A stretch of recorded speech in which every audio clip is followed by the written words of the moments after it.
क्या आप जानते हैं भगवान शिव ने स्वयं अपना सबसे शक्तिशाली रूप एक ऐसे सेवक के रूप में क्यों भेजा जो अपने प्रभु श्री राम के चरणों में पूरी तरह समर्पित था? हनुमान जी केवल एक महान भक्त नहीं थे, उन्हें स्वयं भगवान शिव का 11वां रुद्र माना जाता है। लेकिन आखिर शिव को हनुमान बनने की जरूरत क्यों पड़ी? इस रहस्य की शुरुआत होती है एक ऐसी दिव्य घटना से जिसने 3 अलग अलग घटनाओं को जोड़कर हनुमान जी के जन्म का मार्ग बनाया। हिंदू धर्मशास्त्र में भगवान शिव को वैराग्य और परम स्वतंत्रता का प्रतीक माना जाता है। वे भस्म रमाए संसार से पूरी तरह विरक्त होकर गहन ध्यान में लीन रहते हैं। और फिर है भगवान हनुमान, अत्यंत ऊर्जावान, अद्भुत शक्तियों से संपन्न और अपने प्रभु श्री राम के प्रति पूर्ण समर्पण का प्रतीक। पहली नजर में ये दोनों व्यक्तित्व एक दूसरे से बिल्कुल विपरीत दिखाई देते हैं,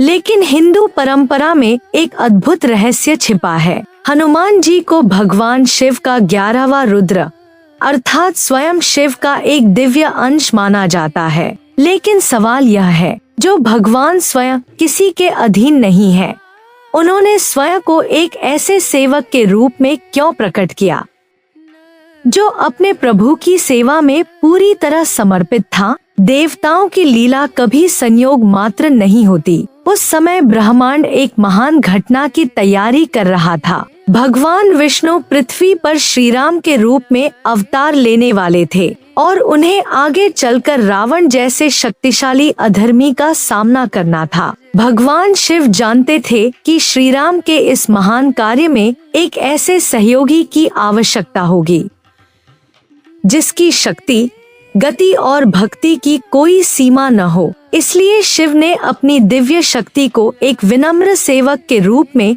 पृथ्वी पर भेजने का निर्णय लिया। हनुमान जी की उत्पत्ति की कथा यहीं से शुरू नहीं होती। एक प्राचीन कथा के अनुसार जब भगवान विष्णु ने मोहिनी अवतार धारण किया तो भगवान शिव उस दिव्य रूप से अत्यंत प्रभावित हुए। उस दिव्य घटना से शिव की शक्ति का एक तेजस्वी अंश प्रकट हुआ। यह साधारण ऊर्जा नहीं थी, यह स्वयं रुद्र की दिव्य शक्ति थी। सप्तर्षियों ने उस दिव्य ऊर्जा को सुरक्षित रखा। उन्हें ज्ञात था कि भविष्य में यही शक्ति भगवान श्री राम के महान कार्य में महत्वपूर्ण भूमिका निभाएगी। मानो किसी दिव्य अस्त्र की शक्ति को भविष्य के लिए सुरक्षित रख दिया गया हो। अब आवश्यकता थी एक ऐसे पात्र की जो इस दिव्य शक्ति को धारण कर सके, और नियति ने इसके लिए एक विशेष आत्मा को चुना था। पृथ्वी पर एक दिव्य वानरी अंजना अपने पिछले जन्म के शाप के कारण वानर रूप में रह रही थी। वे संतान प्राप्ति के लिए पर्वतों पर कठोर तपस्या कर रही थी। अंजना की तपस्या इतनी कठोर थी कि वे केवल जल और वायु के सहारे अपना जीवन व्यतीत कर रही थी।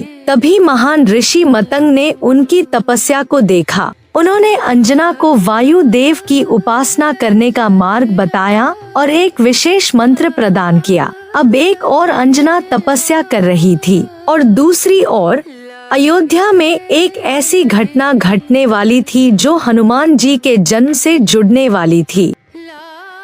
उधर अयोध्या में राजा दशरथ संतान प्राप्ति के लिए एक महान यज्ञ कर रहे थे। यज्ञ पूर्ण होने पर अग्निदेव प्रकट हुए और उन्होंने राजा दशरथ को दिव्य खीर प्रदान की। यह प्रसाद उनकी रानियों को संतान प्राप्ति का आशीर्वाद देने के लिए था। राजा दशरथ ने वह दिव्य प्रसाद अपनी रानियों में बांट दिया, लेकिन तभी एक पक्षी अचानक आकाश से नीचे आया और रानी कैकेयी के हाथ से प्रसाद का कुछ भाग लेकर उड़ गया। पक्षी उस प्रसाद को लेकर आकाश में उड़ता हुआ आगे बढ़ गया और नियति उसे सीधे उस स्थान की ओर ले जा रही थी जहां अंजना अपनी तपस्या में लीन थी।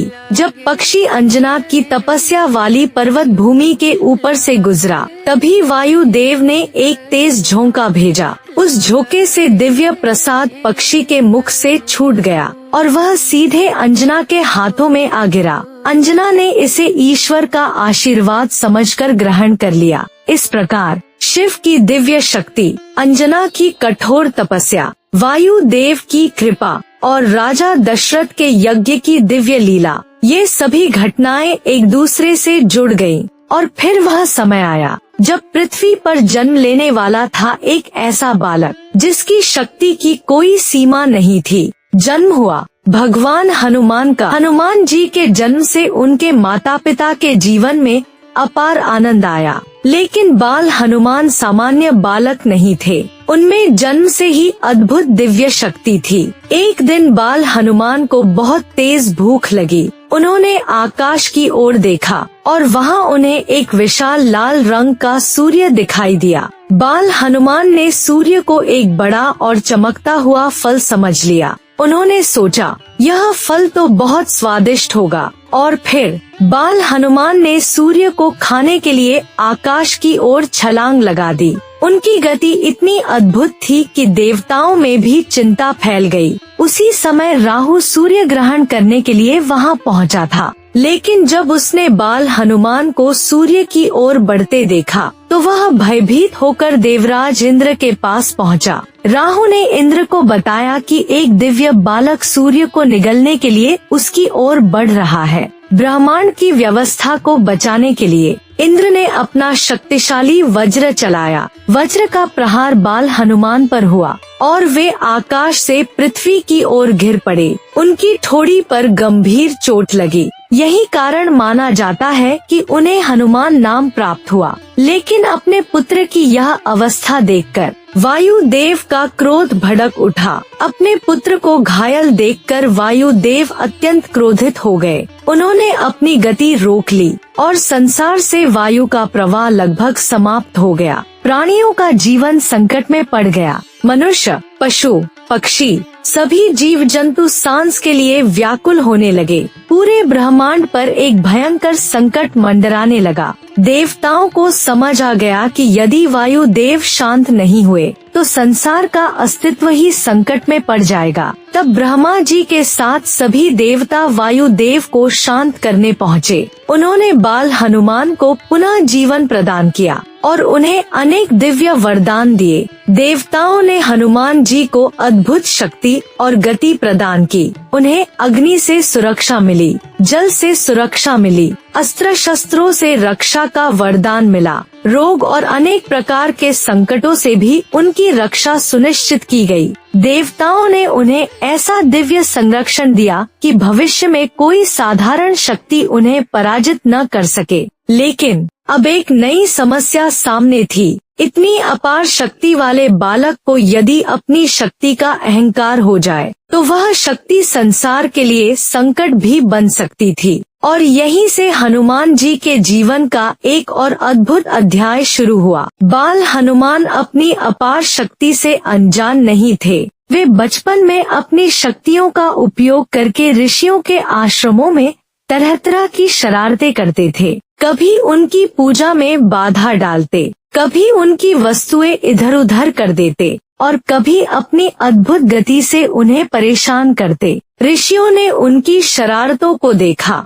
लेकिन वे यह भी जानते थे कि यह बालक साधारण नहीं है। अंततः ऋषियों ने हनुमान जी को एक ऐसा शाप दिया जिसने आगे चलकर उनके जीवन की दिशा ही बदल दी। उन्होंने कहा कि हनुमान अपनी अपार शक्तियों को भूल जाएंगे। वे अपनी वास्तविक शक्ति को याद नहीं रख पाएंगे, लेकिन जब कोई उन्हें उनकी शक्ति और उनके वास्तविक स्वरूप का स्मरण कराएगा तभी उनकी शक्तियाँ फिर से जाग उठेंगी। यह शाप वास्तव में एक महान व्यवस्था थी, क्योंकि हनुमान जी के भीतर अपार शक्ति थी, लेकिन उसके साथ विनम्रता भी आवश्यक थी। उनकी शक्ति छिपा दी गई ताकि वह शक्ति अहंकार के लिए नहीं बल्कि धर्म की सेवा के लिए उपयोग हो। और आने वाले समय में यही बात श्री राम की कथा में सबसे महत्वपूर्ण बनने वाली थी। जब भगवान श्री राम की पत्नी सीता माता का रावण ने हरण कर लिया, तब श्री राम और उनकी वानर सेना उन्हें खोजते हुए समुद्र के किनारे पहुंची।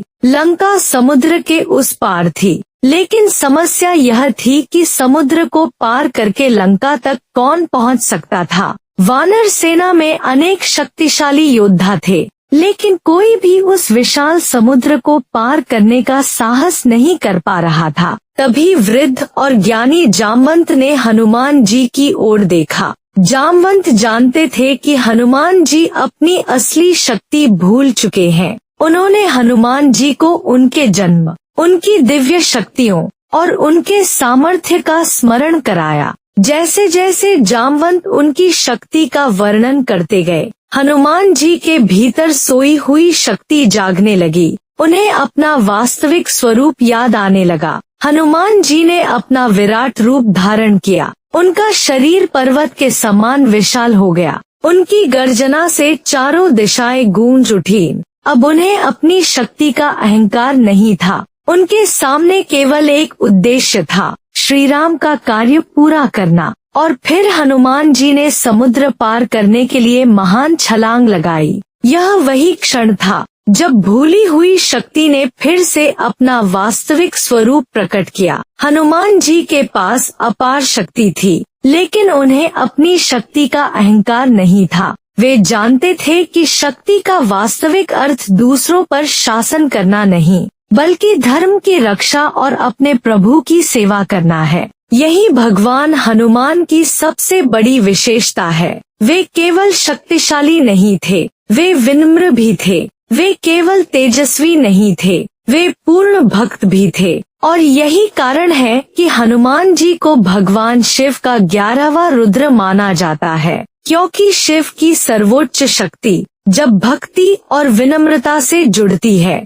तो वही शक्ति हनुमान के रूप में संसार के सामने आती है। हनुमान जी हमें सिखाते हैं कि सबसे बड़ी शक्ति वह नहीं जो संसार को जीत ले, सबसे बड़ी शक्ति वह है जो अपने अहंकार को जीत ले, जिसके पास सब कुछ होते हुए भी वह अपने आराध्य के चरणों में स्वयं को समर्पित कर दे। हनुमान जी की पूरी कथा हमें यही संदेश देती है कि शक्ति का सर्वोच्च रूप सेवा है, ज्ञान का सर्वोच्च रूप विनम्रता है और भक्ति का सर्वोच्च रूप पूर्ण समर्पण है। इसीलिए आज भी जब कोई सच्चे मन से पुकारता है जय श्री राम, तो उसके साथ एक और नाम अपने आप जुड़ जाता है, जय बजरंगबली। अगर आप भी हनुमान जी के भक्त हैं, तो कमेंट में लिखिए जय बजरंगबली। और ऐसी ही अद्भुत धार्मिक कथाओं के लिए चैनल को सब्सक्राइब जरूर करें।